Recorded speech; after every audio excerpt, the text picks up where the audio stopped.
Good morning student, आपका एक बार फिर से स्वागत है मेरे इस नए वीडियो में। आइए समचतुर्भुज का एक अच्छा प्रश्न है, इस प्रश्न को देखा जाए। बहुत अच्छी तरह से देखेंगे, बहुत अच्छी तरह से इसको समझेंगे। एक समचतुर्भुज की प्रत्येक भुजा 20 मीटर और इसके एक विकर्ण की लंबाई 32 मीटर है।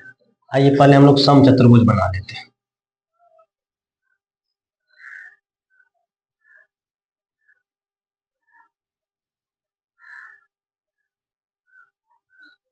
चलिए, ए बी सी डी एक समचतुर्भुज।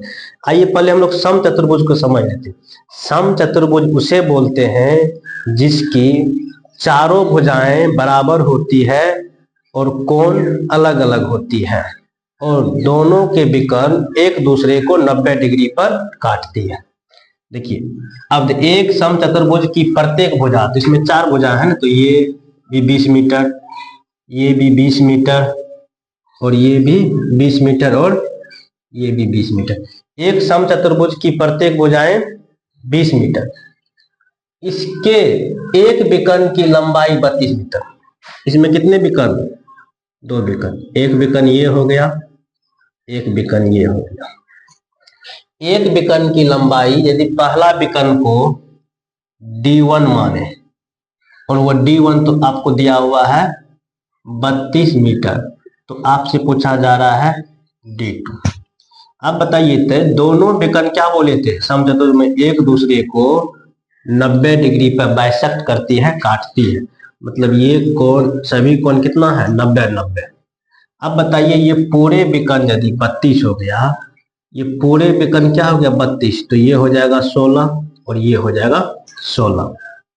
अब आपको ये D2 हो गया, इसको माने थे D1, इसको माने थे D2। तो एक नंबर में दूसरा विकर्ण ज्ञात कीजिए। दूसरा विकर्ण ज्ञात कीजिए। एक चीज आप बताइए,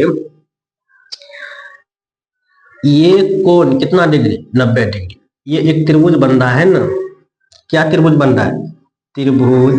देखिए, ये कोण 90, तो समकोण त्रिभुज बोल सकते हैं, समकोण त्रिभुज। यहां ओ दे देते हैं, COB में, COB में। एक समचतुर्भुज में 4 समकोण त्रिभुज बनते हैं और सभी के क्षेत्रफल बराबर होगा। तो कितने समकोण त्रिभुज? 4। अब बताइए, ये 16, ये 20।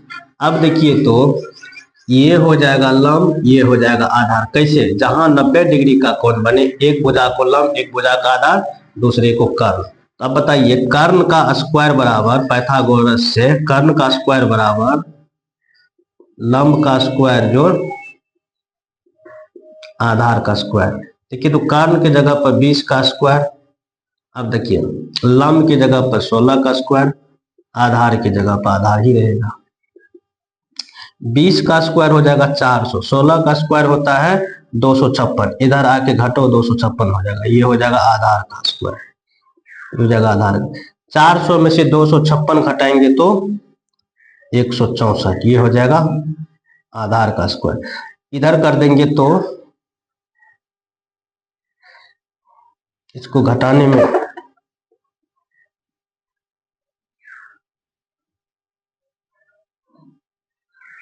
10 में से 6 घटेगा 4, 9, 5, 144 होगा। इधर आ जाएगा तो इसका वर्गमूल हो जाएगा, तो आधार बराबर आपको निकल जाएगा 12। तो आधार बराबर आपको 12, जो कि इसमें ये निकल गया यहां से यहां। अब देखिए, यहां से यहां 12, तो ये भी तो हो जाएगा आपको 12। तो अब यदि D2 आपसे पूछा जाए तो D2 क्या बताइएगा?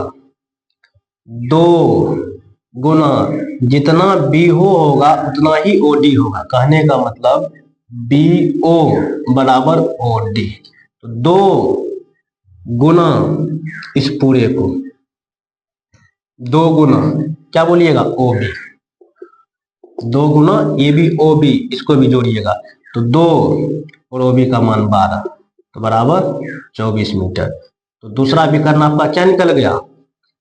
दूसरा विकर्ण आपको निकल गया है 24 मीटर। अब क्या कह रहा है? क्षेत्रफल। 2 नंबर में आपको कह रहा है क्षेत्रफल। और समचतुर्भुज का क्षेत्रफल 2 होता है। एक होता है 1/2 गुना पहला विकर्ण गुना दूसरा विकर्ण। 1/2। पहला विकर्ण आपको दिया हुआ है 32 और दूसरा विकर्ण आप निकाले हैं 24। काटिए 16, काटिए तो 16 चौके 64 का 4, 16 दूना 16 चौके 64 का 4, 16 दूना 32 6 38, 384 मीटर स्क्वायर। अब 3 नंबर में देखिए आपको पूछा जा रहा है ऊंचाई।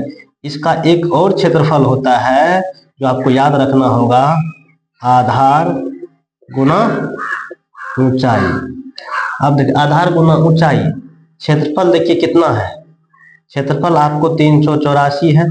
आधार आप क्या निकाले हैं, आधार आप अभी ही निकाले हैं 12 और ऊंचाई आपको यहां से पूछा जा रहा है।